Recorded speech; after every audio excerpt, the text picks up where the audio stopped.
இருக்கு.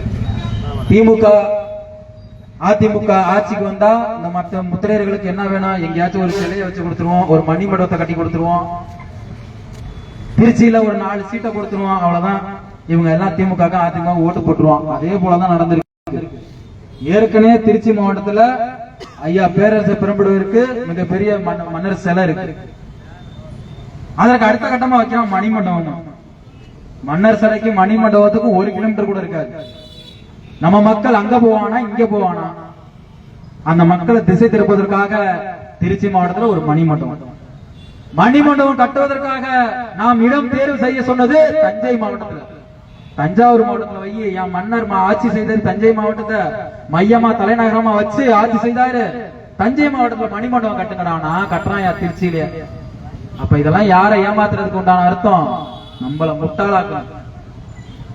தமிழகம் முழுக்க பரவி வாழ்கின்ற முத்திரை சமூகத்தை அடையாளப்படுத்தக்கூடாதுன்னு திமுகவும் அதிமுகவும் வரிஞ்சு கட்டிட்டு வேலை செய்யலாம். அதுல இருக்க முத்திரையர், குறிப்பா சொல்லணும்னா திமுக இருக்க முத்திரையரும் அதிமுக இருக்க முத்திரையரும் உன்னைய நீ அடையாளப்படுத்த கூடாதுன்னு நினைச்சிட்டு இருக்கான். நீங்க திமுகவுல இருந்து அதிமுகவுல இருந்து வெளியில வந்து நமக்கான கட்சியான தமிழர் தேசம் கட்சியில இணைந்து பொன்னமராவதி மட்டும் இல்ல புதுக்கோட்டை மத்தியிலே மன்னர் சிலை வைப்போம்.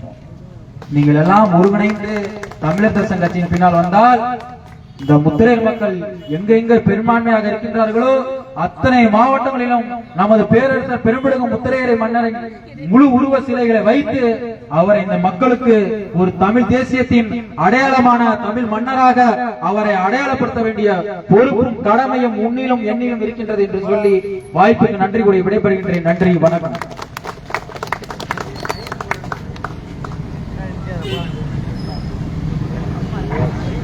அடுத்ததாக தமிழர் தேச கட்சியின் பொதுச் செயலாளர் அண்ணன் தளவாய் ராஜேஷ் அவர்களை கண்டன பெருவுரையாற்றுமாறு கேட்டுக்கொள்கிறேன்.